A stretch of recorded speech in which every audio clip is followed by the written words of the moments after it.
loose like this. There's a lot of different methods people use for how to get loose. I'll be honest with you, some are better than others. Here's my advice. When you're in a boxing stance, right, you're gonna, bend your legs, you got your chin down, you got your hands up, you got your elbows tucked, mindful of the shoulder, connection to the chin, right? You're gonna give a little bit of a rhythm. Now the problem is a lot of guys, when they try to emulate their favorite fighters or what they see other fighters doing, they get way too tight. You gotta understand, it's hard to go from tensing muscles to be even more tense when you punch and expect that to give a fast result. So what you gotta do is you gotta remain relaxed, right? So my arm, the same way if I have water in my fingers, you wanna flick them off. That's how loose you gotta be when you're in this stance. Normally, you may see some guys with like a closed glove stance. Me personally, to achieve being very loose, I like to keep my hands a little bit open as if I was holding an egg. So I'm here, right? I'm in this relaxed position. As I throw these punches, I'm gonna slowly clench so that I make contact with the bag or my target in the last second. That's my first bit of advice. You gotta go from relaxed to tense. You can't think you're gonna go from tense to more tense and have it give that loose effect. The second thing is, if you're, let's say, approaching this bag and you're gonna throw a certain punch, if I'm throwing my right side, for example, most people when they're starting new or even have some experience will only engage their right side.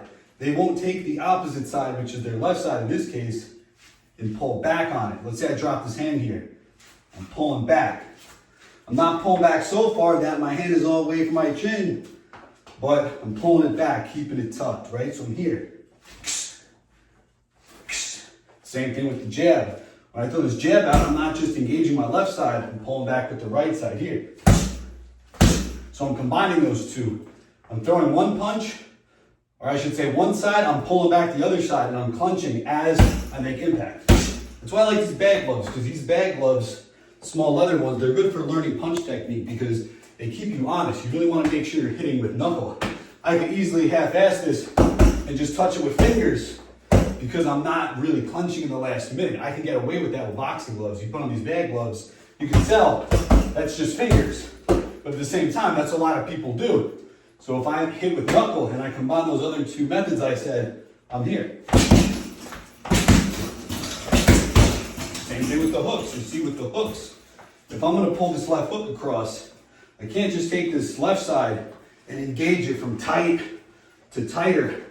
I gotta relax the arm, like I said, flicking water. I'm here, right? I'm gonna take this right side, I'm gonna pull it back to assist.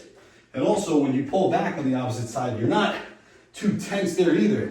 It's just loose, right? So if I want to throw a jab, left hook, the 1-3, my left side is really not going to get tense throughout that process, only on the point of impact of the fist. So it's going to look something like this, right? You got Roy Jones, he liked to sort of just touch and pull it right across. He did something like this.